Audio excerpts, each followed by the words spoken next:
Next topic is wifi 7 technology. तो सबसे पहले वाईफाई 7 टेक्नोलॉजी क्यों चर्चा में है? तो हाल ही में संयुक्त राज्य अमेरिका की कंपनी क्वालकॉम ने सुझाव दिया है कि भारत को आधुनिक वाईफाई 7 प्रौद्योगिकी अपनानी चाहिए। ठीक है, अब वाईफाई 7 प्रौद्योगिकी की है क्या? तो वाईफाई से आशय वायरलेस फिडेलिटी से है। यह एक वायरलेस टेक्नोलॉजी है। यह डिवाइस उपकरण को इंटरनेट से कनेक्ट करने, अन्य डिवाइस के साथ संचार स्थापित करने में समर्थ बनाती है। यह प्रौद्योगिकी हाई स्पीड वायरलेस इंटरनेट और नेटवर्क कनेक्शन प्रदान करने के लिए रेडियो तरंगों का प्रयोग करती है। प्रीलिम्स में पूछा जा सकता है कि किस प्रकार की तरंगों का प्रयोग करती है, तो रेडियो तरंगों का। वाईफाई सिग्नल प्रसारित करने के लिए 3 माध्यमों की आवश्यकता होती है: बेस स्टेशन, राउटर और accessing device. Wifi 7 next generation का वाईफाई मानक है। इसे भविष्य में लॉन्च किया जाना चाहिए। यह मानक IEEE 802.11VE extremely high throughput ETH पर, ठीक, यह कोई मानक है। ठीक, तो यह मानक का नाम क्या है, दिया गया है मानक का नाम नीचे, पर आधारित है। Institute of electrical and electronics engineering दुनिया की सबसे बड़ा तकनीकी पेशेवर संगठन है। यह मानवता के कल्याण हेतु प्रौद्योगिकी के विकास के लिए समर्पित संगठन है। अब आते हैं वाईफाई 7 की प्रमुख विशेषताएं। सबसे पहले है बैकवर्ड कंपैटिबिलिटी। यह तकनीक किसी नए सॉफ्टवेयर की आवश्यकता के बिना 2.4 गीगाहर्ट्ज, 5 गीगाहर्ट्ज, 6 गीगाहर्ट्ज के बैंड में डिवाइस से कनेक्ट होती है। इस यह तकनीक एक ही आवृत्ति तक सीमित नहीं रहेगी, बल्कि बेहतर स्पीड प्रदान करने के लिए उपलब्ध स्पेक्ट्रम आवृत्तियों के मिश्रण का उपयोग करती है। ठीक है, तो इसमें क्या होता है कि कई सारी उपलब्ध स्पेक्ट्रम आवृत्तियों का मिश्रण का यूज किया जाता है। कम लेटेंसी होती है इसमें। इसके अलावा मल्टी लिंक ऑपरेशन। यह तकनीक नेटवर्क की कार्यक्षमता को बेहतर बनाने के लिए विभिन्न आवृत्तियों पर कई चैनल को आपस में जोड़ती है। ठीक है, तो यह मल्टी लिंक ऑपरेशन का काम करती है, MLO, अर्थात यह कई चैनल्स को आपस में जोड़ती है। गति क्षमता। वाईफाई 7 तकनीक सैद्धांतिक रूप से प्रति एक्सेस पॉइंट 330 गीगाबाइट प्रति सेकंड तक की बैंडविड्थ को सपोर्ट कर सकती है। यह वाईफाई 6 की अधिकतम स्पीड से 4 गुना तेज। वाईफाई 7 के लाभ क्या है? भारत में अपनाई जाने वाली प्रौद्योगिकी के साथ इसका तालमेल बैठाया जा सकता है। भारत में आशाजनक विकास हो सकता है, खासकर यदि बात करें हम तो डिजिटल ट्रांसफॉर्मेशन यहाँ पर बढ़ सकता है। Fixed wireless connectivity, smartphone technology, artificial intelligence, विशेष रूप से एज्ड AI की संभावनाओं के विकास के लिए वाईफाई 7 उपयोगी साबित हो सकती है। अब उभरती तकनीकें जैसी तो उभरती तकनीकों की जरूरतों को पूरा करने के लिए, जैसे वाईफाई 7 इंटरनेट ऑफ थिंग्स पर आधारित उपकरणों जैसे स्मार्ट होम डिवाइस, बियरेबल्स, औद्योगिक IoT एप्लीकेशन की बढ़ती संख्या का समर्थन कर सकती है। इसके बाद है औषधीय क्षेत्र। इसको अपनाने से टेली डायग्नोस्टिक, टेली सर्जरी के क्षेत्र में विकास को बढ़ावा मिलेगा। एडवांस एप्लीकेशन के उपयोगकर्ता के अनुभव को बढ़ाना। वाईफाई 7 तकनीक 8 की वीडियो जैसी हाई रेजोल्यूशन कंटेंट स्ट्रीमिंग की सुविधा को सपोर्ट प्रदान कर सकती है। इसके अलावा क्लाउड गेमिंग, AR VR और अन्य गहन प्रौद्योगिकी के प्रदर्शन को बढ़ावा दिया जा सकता है। वाईफाई के अलग अलग जनरेशन की तुलना। तो वाईफाई 4 की बात करें तो वाईफाई 4, 5, 6, 6E एंड 7। तो मुख्यतः हम 7 को देखेंगे कि इसमें स्पीड कहाँ तक है। 36 गीगा बाइट या फिर GB पर सेकंड, ठीक है, जो कि अन्य सब की तुलना में लगभग 4 गुना है। इसकी तुलना में देखें तो लगभग 4x है। ठीक है, वाईफाई 6 की तुलना में। फ्रिक्वेंसी बैंड की बात करें तो इसमें जैसे वाईफाई 6 में 2.4 और 5 गीगाहर्ट्ज दोनों उपलब्ध होता है, और यहाँ पर क्या है, ज़्यादा फ्रिक्वेंसी अवेलेबल होती हैं, जैसे कि 2.4, 5 गीगाहर्ट्ज और 6 गीगाहर्ट्ज। ठीक है, प्रमुख प्रौद्योगिकी परिवर्तन। तो इसमें क्या हुआ है, इसकी जैसे इससे पहले वाली जो टेक्नोलॉजी थी उसमें OFDMA मतलब orthogonal frequency divisional multiple axis जैसी सुविधाएं शुरू की गई थी। अब इसमें क्या चेंज हुआ है, तो इसकी प्रमुख विशेषताओं में बैकवर्ड कॉम्पेटिबिलिटी, तो इस शब्द को महत्वपूर्ण है, बैकवर्ड कॉम्पेटिबिलिटी, MLO अर्थात मल्टी लिंक ऑपरेशनल, और प्रति सेकंड अधिक से अधिक डेटा भेजने वाले चैनल व एडेप्टिव पंचरिंग टेक्नोलॉजी आदि शामिल है। तो adaptive puncturing, multi link operational और प्रति सेकंड अधिक डेटा भेजने वाले चैनल आदि सबका उपयोग किया गया। ठीक है, इसको 2024 तक हो सकता है लागू कर दिया जाए। अब नेक्स्ट टॉपिक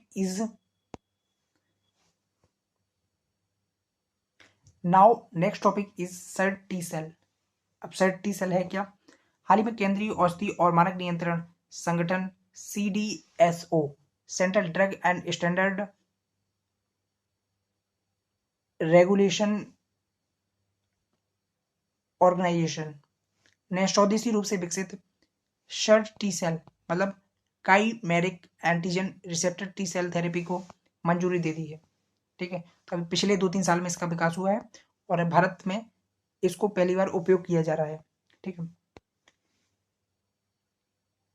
और इस संगठन का हमें नाम याद रखना है क्योंकि यह किसी भी प्रकार का जो हमारा क्लिनिकल ट्रायल होता है उसको अनुमति देने का कार्य यही संगठन करता है। इसका नाम है central drug standard control organisation, central drug standard control organisation. ठीक है, अब इस तकनीक के बारे में जाने कि क्या है तकनीक। इस थेरेपी को NEXCR-119 कहा गया है, तो इसका ऑफिशियल नाम दिया गया है नेक्स कार 19 टेक्नोलॉजी। तो अब कार्टी जेन थेरेपी, कार्टी और gene therapy CAR T gene therapy की का एक प्रकार है। इसे भारत में इम्यूनो ACT कंपनी, एक कंपनी है, द्वारा स्वदेशी रूप से विकसित किया गया है। यह कंपनी IIT बॉम्बे द्वारा इंक्यूबेट मतलब सपोर्ट की गई थी। इस थेरेपी में लिम्फोमा और ल्यूकीमिया का उपचार किया जाएगा। तो इस थेरेपी से लिम्फोमा और ल्यूकीमिया अर्थात ब्लड कैंसर का उपचार किया जाएगा। भारत विश्व के उन पहले विकासशील देशों में से एक है जिनके पास कार्टी जीन थेरेपी तकनीक है। मतलब भारत वर्ल्ड का पहला नहीं है, लेकिन हाँ विकासशील देशों में एक लीडिंग कंट्री है जिसके पास एक कार्टी टेक्नोलॉजी है। लिम्फोसाइट एक प्रकार की श्वेत रक्त कणिकाएं हैं जो रक्त में प्रवाहित होती है। ये हमारे शरीर की प्रतिरक्षा प्रणाली का हिस्सा है। लिम्फोसाइट 2 प्रकार की है, टी सेल और बी सेल। अब बात करें लिम्फोसाइट टी सेल की और बी सेल की, तो टी सेल की बात करें, टी सेल कोशिकाएं हमारे शरीर पर हमला करने वाले बाह्य रोगाणुओं से रक्षा करती हैं। तो ये क्या करती हैं? बाह्य रोगाणुओं से रक्षा करती हैं। इसके अलावा ये कोशिकाएं एक जैविक पदार्थ साइटोकिन्स का भी उत्पादन करती हैं जो प्रतिरक्षा प्रणाली के अन्य भागों को सक्रिय रूप से मदद करते हैं। ये संक्रमित कोशिकाओं पर हमला करती है। नेक्स्ट बी, तो ये क्या करती हैं? संक्रमित कोशिकाओं पर हमला करती है। अब इसके बाद बी कोशिकाओं की बात करें तो बी कोशिकाएं शरीर में एंटीबॉडी का उत्पादन करती हैं। तो बी कोशिका क्या करती हैं? एंटीबॉडी का उत्पादन करती हैं। ये हमलावर वायरस या बैक्टीरिया की पहचान करके उन्हें नष्ट कर सकती हैं। ये कोशिकाएं के बाहर रोगाणुओं पर हमला करती हैं। ये कोशिकाओं के बाहर रोगाणुओं पर हमला करती हैं। ठीक है, तो पहली वाली संक्रमित कोशिकाओं पर हमला करती हैं और दूसरी वाली कोशिकाओं के बाहर रोगाणुओं पर हमला करती हैं। कैसे हमला करती हैं? एंटीबॉडी के माध्यम से। ये अस्थि मज्जा में स्टेम कोशिकाओं से उत्पन्न होती हैं लेकिन थाइमस ग्रंथि में परिपक्व होती हैं। तो ये थाइमस ग्रंथि में परिपक्व होती हैं और स्टेम अस्थि मज्जा में उत्पन्न होती है। और बी सेल की बात करें तो अस्थि मज्जा में उत्पन्न होती है और परिपक्व होती है और वहीं पे परिपक्व होती है। ठीक है, जबकि जो टी सेल है कहाँ पर परिपक्व होती है? अस्थि मज्जा में, सॉरी थाइमस ग्रंथि में ये परिपक्व होती है। प्रतिरक्षा की बात करें, ए सेल मीडिएटेड इम्यूनिटी में केंद्रीय भूमिका निभाती है। सेल मीडिएट इम्यूनिटी में साइटोक्सिक टी सेल संक्रमित कोशिकाओं को नष्ट कर देती है।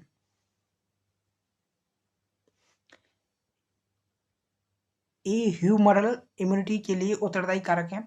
एंटीबॉडी मीडिएटेड प्रतिक्रिया को ह्यूमरल इम्यूनिटी कहा जाता है। ये ह्यूमरल इम्यूनिटी के लिए उत्तरदायी कारक है। एंटीबॉडी मीडिएटेड प्रतिक्रिया को ह्यूमरल इम्यूनिटी कहा जाता है।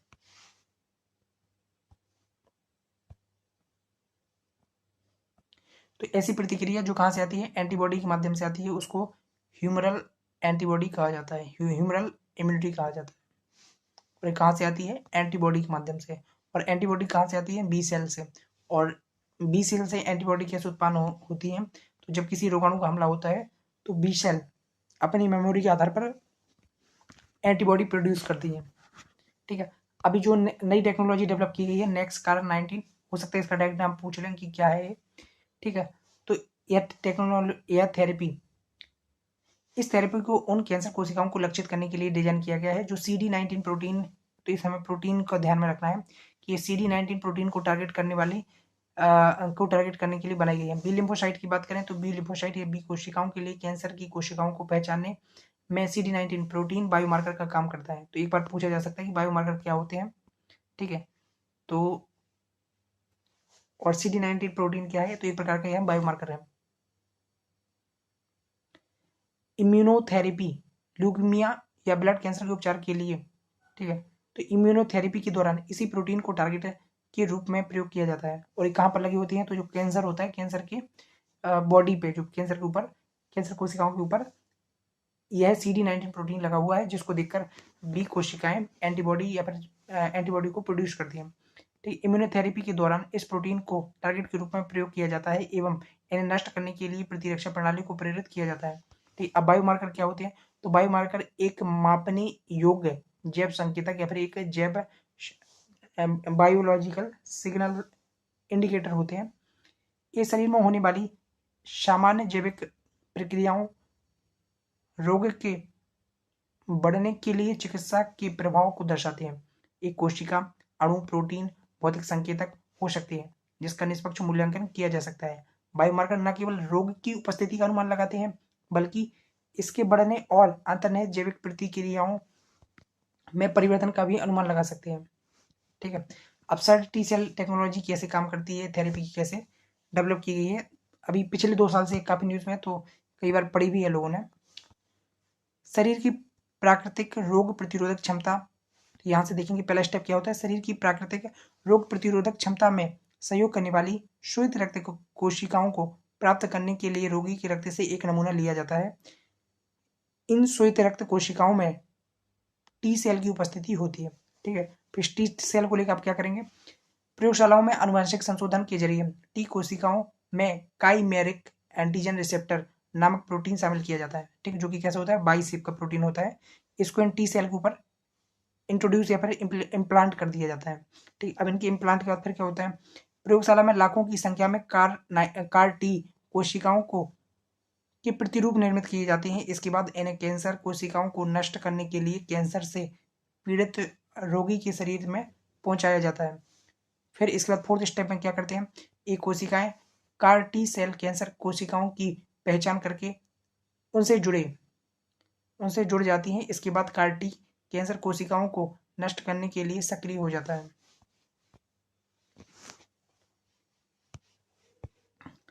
यह थेरेपी बी सेल लिम्फोमा, यह थेरेपी बी सेल लिम्फोमा से ग्रस्त रोगियों के लिए कारगर है। ठीक है, तो सभी प्रकार के नहीं, लेकिन जो बी सेल लिम्फोमा के लिए कारगर है, जिन पर कीमोथेरेपी जैसे उपचार ज्यादा प्रभावी नहीं होते हैं। इसका कारण यह है कि ब्लड कैंसर के मामले में यदि कीमोथेरेपी जैसे उपचार विधियों का उपयोग किया जाता है तो कैंसर फिर से उभरने लगता है। तो कीमोथेरेपी है, ये बहुत ज़्यादा प्रभावी थेरेपी नहीं है। आजकल इसका प्रयोग भी कम किया जा रहा है। और इससे क्या होता है कि यदि किसी को ब्लड कैंसर है तो इस थेरेपी को अप्लाई करने के बावजूद भी ब्लड कैंसर की संभावना पुनः बनी रहती है। ठीक है, अब इसके बाद है कार टी थेरेपी बनाम कीमोथेरेपी, कौन सी ज़्यादा पावरफुल है। तो कार टी की बात करें तो सबसे पहले कार्य करने की प्रणाली कैसी है, दोनों की प्रणाली का कंपैरिजन करेंगे। तो कैंसर कोशिकाओं को लक्षित करने के लिए रोगी की टी कोशिकाओं को आनुवांशिक रूप से संशोधित किया जाता है। तो इसमें क्या होता है कि टी कोशिकाओं को आनुवांशिक रूप से संशोधित किया जाता है। जबकि कीमोथेरेपी में क्या होता है, कैंसर की कोशिकाओं सहित तेजी से विभाजित होने वाली अन्य कोशिकाओं को भी नष्ट करने के लिए दवाओं का उपयोग किया जाता है। परिशुद्धता की बात करें, यह अत्यधिक सटीक तरीका है, यह कैंसर विशिष्ट कोशिकाओं को ही लक्षित करता है। ठीक, और कीमोथेरेपी की बात करें तो इसमें उपचार की इस विधि में विशिष्ट कोशिकाओं को लक्षित नहीं किया जाता है। ठीक है, तो कार टी में विशिष्ट कोशिकाएं लक्षित होती हैं, जबकि इसमें विशिष्ट कोशिकाएं लक्षित नहीं होती हैं। उपचार की यह विधि कैंसर युक्त कोशिकाओं और स्वस्थ कोशिकाओं दोनों को प्रभावित करती है, इसलिए बार बार कीमोथेरेपी लेने से शरीर को बहुत ज्यादा नुकसान होता है। उपचार की अवधि की बात करें, आमतौर पर एक आधान या फिर इन्फ्यूजन की ही जरूरत पड़ती है। उपचार हेतु बहुत कम समय की आवश्यकता होती है। तो एक बार अगर इंजेक्शन लगा दिया कार टी सेल का तो फिर आपका क्योर कंप्लीट हो जाता है। जबकि अगर बात करें कीमोथेरेपी की, उपचार प्रक्रिया एक से अधिक चक्रों में पूरी होती है एवं इसमें अधिक समय की आवश्यकता होती है। पर्सनलाइजेशन की बात करें कि पर्सनलाइज है या नहीं है, तो इसकी बात करें, रोगी की उसकी कोशिकाओं के आधार पर व्यक्तिगत या फिर इंडिविजुअलाइज्ड या फिर पर्सनलाइज्ड ट्रीटमेंट दिया जाता है। जबकि इसमें बात करें तो मानकीकृत उपचार को अपनाया जाता है जो कि सभी व्यक्तियों के लिए समान होता है। ठीक है, चुनौतियां की बात करें, इससे कौन कौन सी चुनौतियां जुड़ी हैं, तो साइटोकिन रिलीज सिंड्रोम उत्पन्न होने की संभावना होती है। और ये कौन सा कैसा सिंड्रोम है, यह तब होता है जब कार्टी सेल के प्रसार के कारण रक्त में प्रचुर मात्रा में साइटोकिन्स स्रावित होने लगता है। यह तीव्र प्रतिरक्षा प्रणाली प्रतिक्रिया को ट्रिगर कर सकता है। तो इससे क्या हो सकता है, तीव्र प्रतिरक्षा प्रणाली प्रतिक्रिया हो सकती है, मतलब एक प्रकार से रिएक्शन हो सकता है। दूसरा है न्यूरोलॉजिकल विषाक्तता उत्पन्न हो सकती है। कुछ रोगी न्यूरोटॉक्सिसिटी के प्रभाव में आ सकते हैं, जिससे उन्हें भ्रम, दौरे और अन्य न्यूरोलॉजिकल विकार उत्पन्न हो सकते हैं। तो इससे क्या है, न्यूरोलॉजिकल विकार उत्पन्न होने की संभावना होती है। सभी प्रकार के कैंसर के लिए उपयोगी नहीं है। इसके बाद है उपचार पद्धति अत्यधिक महंगा होना। और इसके बाद है मरीजों के इलाज की अनुमति नहीं, सभी मरीजों के इलाज को अनुमति नहीं देती है। ब्लड कैंसर से पीड़ित सभी मरीजों की कार टी थेरेपी से उपचार नहीं किया जा सकता है। रोगी की आयु, समग्र स्वास्थ्य का ठीक ना होना तथा पहले से कई बीमारियों की वजह से कई मरीजों को इस उपचार की अनुमति नहीं दी जाती है। मतलब रिस्ट्रिक्टेड टेक्नोलॉजी है, बहुत सीमित और बहुत एक स्टैंडर्ड परिस्थितियों में ही इसका यूज किया जाता है। ठीक है, अब आगे की राय क्या है, तो सबसे पहले कार टी टेक्नोलॉजी को इसको और डेवलप करके सुरक्षित बनाना चाहिए, ताकि इसके जो साइड इफेक्ट होते हैं उनको कम से कम किया जा सके। ठीक है, खासकर जो साइटोकिन रिलीज सिंड्रोम है, जिसको CRS कहा जाता है, और न्यूरोटॉक्सिसिटी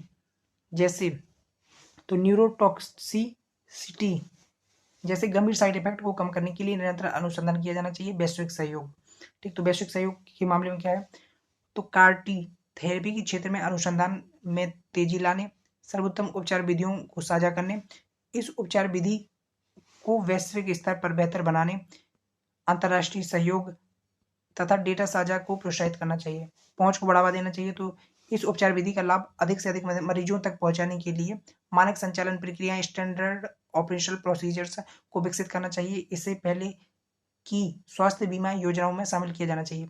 गहन अनुसंधान, यदि बात करें कार टी थेरेपी के उपयोग के विस्तार के लिए अनुसंधान में निवेश करने की जरूरत है। रक्त कैंसर के अलावा अन्य प्रकार के कैंसर के इलाज में भी इसे उपयोगी बनाने की संभावनाओं पर शोध करने की आवश्यकता है।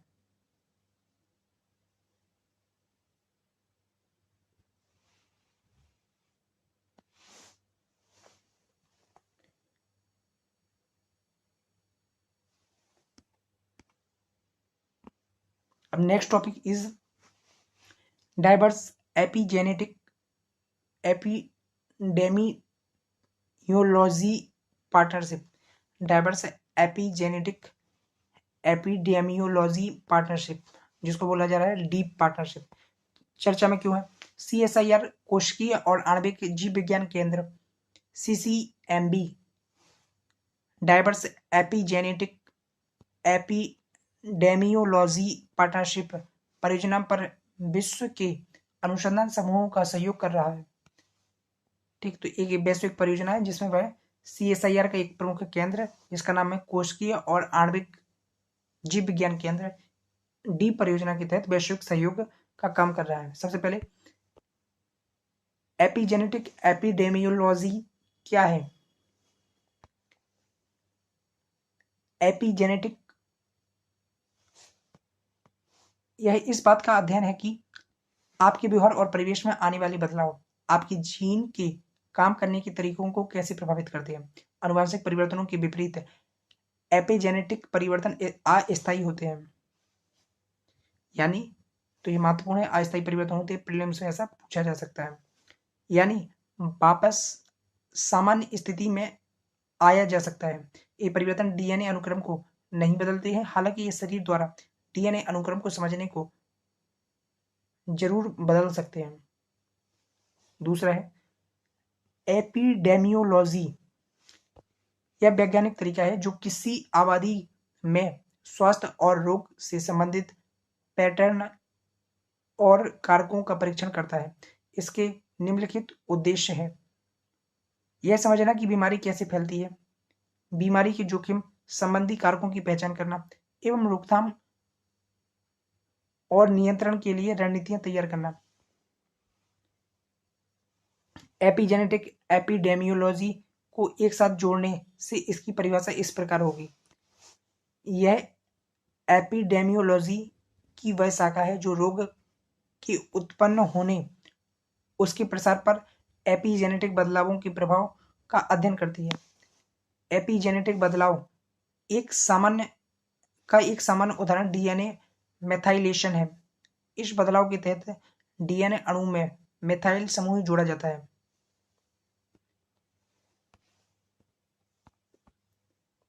जीन प्रमोटर क्षेत्र में डीएनए मेथाइलेशन का उच्च स्तरीय जीन को सुप्त या फिर निष्क्रिय कर सकता है। इससे जीन को उस कार्य को करने से रोका जा सकता है।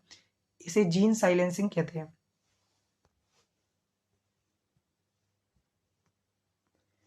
प्रमोटर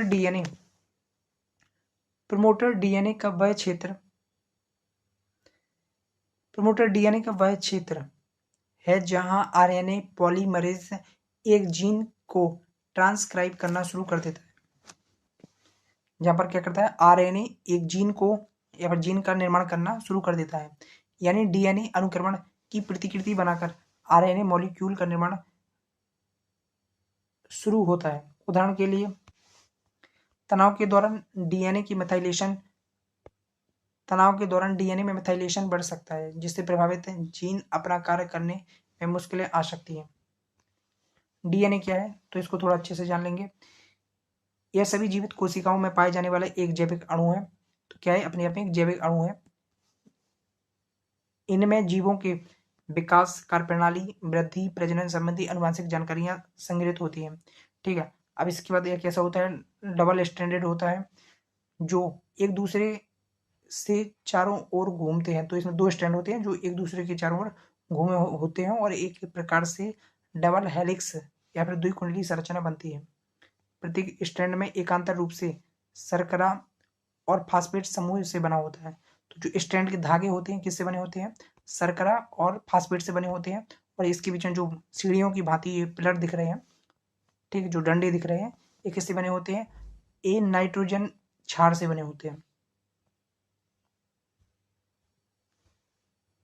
प्रत्येक शर्करा से 4 प्रकार के क्षारों एडिनिन, साइटोसिन, ग्वानिन और थाइमिन में से कोई एक जुड़ा होता है। ए और टी हमेशा साथ में जुड़े होते हैं, जबकि सी और जी हमेशा साथ में जुड़े होते हैं। ठीक है, और अगर बात करें आरएनए की तो वहां पर यूरेसिल होता है, जबकि इसमें कौन सा होता है, एडिनिन, थाइमिन और साइटोसिन और ग्वानिन। अब आते हैं डी प्रोजेक्ट के बारे में। तो डी प्रोजेक्ट है क्या, यह 5 वर्षीय परियोजना है। इसका नेतृत्व लंदन के ब्रिस्टल विश्वविद्यालय और भारत के CSIR कोशिकीय और आणविक जीव विज्ञान केंद्र के शोधकर्ताओं द्वारा किया जा रहा है। डी प्रोजेक्ट की जरूरत क्यों है, अब तक आबादी समूह के स्वास्थ्य पर किए गए अधिकतर अनुसंधान यूरोपीय मूल के श्वेत लोगों से एकत्र किए गए डेटा पर आधारित हैं। इस डेटा के साथ समस्या यह है कि विश्व के कई समुदाय के स्वास्थ्य का बेहतर ढंग से अध्ययन नहीं हो पाया है तथा विश्व की अधिकतर आबादी समूह के स्वास्थ्य से संबंधित सभी डेटा उपलब्ध नहीं है। तो अभी तक डी प्रोजेक्ट में क्या काम किया जा रहा है, अभी तक जितनी भी रिसर्च होती थी उनमें मुख्यतः यूरोप के श्वेत लोग हैं उनको आधार बनाया गया था। विश्व के अन्य समुदाय की जो अधिकतर आबादी है उसको शामिल नहीं किया जाता था। अतः ऐसे में समस्या क्या होती है कि जो भी रिजल्ट निकल के आते हैं रिसर्च के, वो अन्य समुदायों के लिए जो कि एशिया या फिर उसके एशिया, साउथ अमेरिका, अफ्रीका में रहते हैं उनके लिए उतने उपयोगी साबित नहीं होते थे। इसलिए इस प्रोजेक्ट को चलाया जा रहा है। जीन की कार्यप्रणाली को प्रभावित करने वाले कारकों और विभिन्न आबादी समूहों के लोगों में अलग अलग रोग के खतरे को समझने के लिए विविध आनुवंशिक डेटाबेस की आवश्यकता होती है। तो इसके माध्यम से एक विविध आनुवंशिक डेटाबेस बनाया जा रहा है ताकि विश्व के लगभग सभी जितने भी प्रकार की निर्जातियां और प्रजातियां रहती हैं भारत विश्व में, उन सभी के लिए बेहतर स्वास्थ्य सुविधाएं या फिर स्वास्थ्य सॉल्यूशन उपलब्ध कराया जा सके। प्रक्रिया क्या है? तो यह प्रोजेक्ट अफ्रीका, एशिया और उत्तर और दक्षिणी अमेरिका के महाद्वीप में उन आबादी समूहों की जेनेटिक डेटाबेस तैयार करेगा। तो इसमें क्या किया जाना है? Basically database genomic data set तैयार किया जाएगा जिन पर आनुवंशिक डेटा उपलब्ध नहीं है। दुनिया भर के लोगों के डीएनए मेथाइलेशन डेटा और स्वास्थ्य संबंधी मापकों का विश्लेषण करके डी प्रोजेक्ट स्वास्थ्य संबंधी स्थितियों की कारणों और कार्यप्रणालियों की पहचान करेगी। इस प्रोजेक्ट में लगभग 13,000 प्रतिभागी शामिल होंगे। इनमें भारत के भी प्रतिभागी शामिल हैं। भारत के लिए प्रोजेक्ट का महत्व क्या है? इसके तहत CCMB विशेष रूप से भारत तथा अन्य दक्षिण एशियाई देशों की विविध आबादी समूहों में गैर संचारी रोगों के पीछे की आनुवंशिकी को समझने का प्रयास कर रहा है। यह प्रोजेक्ट टाइप 1 मधुमेह, टाइप 2 मधुमेह, लाइलाज अग्न्याशय शोध जिसको बोलते हैं पैनक्रियाटिस जैसे आम रोग के प्रभाव को समझने में मदद कर सकता है। अब इसके बाद आते हैं CSIR पे कि ये बेसिकली है क्या। CSIR के बारे में, इसे वैज्ञानिक और प्रौद्योगिकी मंत्रालय के तहत 1942 में स्थापित किया गया था। यह एक स्वायत्त निकाय है। यह विविधता से भरे विज्ञान और प्रौद्योगिकी के क्षेत्रों में अपने अत्याधुनिक अनुसंधान एवं विकास संबंधी ज्ञान के लिए जाना जाता है। इसके दायरे में आने वाले क्षेत्र कौन कौन से हैं? तो सबसे पहले है समुद्र विज्ञान, भूभौतिकी, रसायन, औषधि, जीनोमिक्स, वैमानिकी, जैव प्रौद्योगिकी, नैनो प्रौद्योगिकी, इंस्ट्रूमेशन, पर्यावरण इंजीनियरिंग, सूचना प्रौद्योगिकी आदि है। इसके अध्यक्ष कौन होते हैं? तो इम्पोर्टेंट है, प्रधानमंत्री इसके अध्यक्ष होते हैं। उद्देश्य क्या है? राष्ट्रीय लक्ष्यों के अनुरूप नवाचार, प्रौद्योगिकी, नवाचार और शोध करना। तो सबसे पहले है राष्ट्रीय लक्ष्यों के अनुरूप प्रौद्योगिकी, नवाचार और शोध करना। ऊर्जा क्षेत्र के लिए किफायती और संधारणीय हरित प्रौद्योगिकियों का निर्माण करना, तो ग्रीन टेक्नोलॉजी डेवलपमेंट। इसके अलावा है जैव प्रौद्योगिकी अनुसंधान के जरिए संधारणीय कृषि और पोषण सुरक्षा को सुनिश्चित करना, तो बायोटेक्नोलॉजी एंड फूड सिक्योरिटी और सस्टेनेबल एग्रीकल्चर, इन सब चीज़ों पर भी काम करना। ठीक है।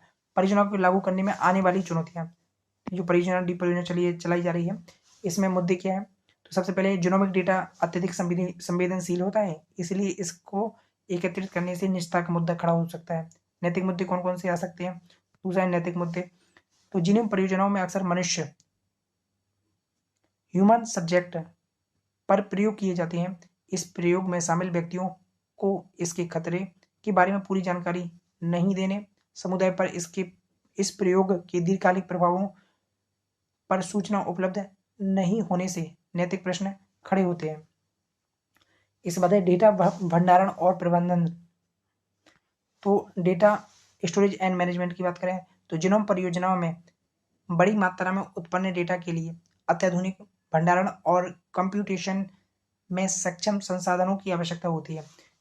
जीनोम की परिवर्तनशील प्रकृति, उत्परिवर्तन दर, जीनोम चयन का दबाव, अनुकूलन जैसे कारकों के रूप में जीनोम के विकास संबंधी परिवर्तन को समझना चुनौतीपूर्ण है। ठीक है। तो यह बेसिकली कठिनाई है जीनोम की परिवर्तनशील प्रकृति, जो कि एक प्रकार से हमें डी परियोजना के समक्ष बाधा उत्पन्न कर सकती है, क्योंकि यह परियोजना की जटिलता को बढ़ा सकती है।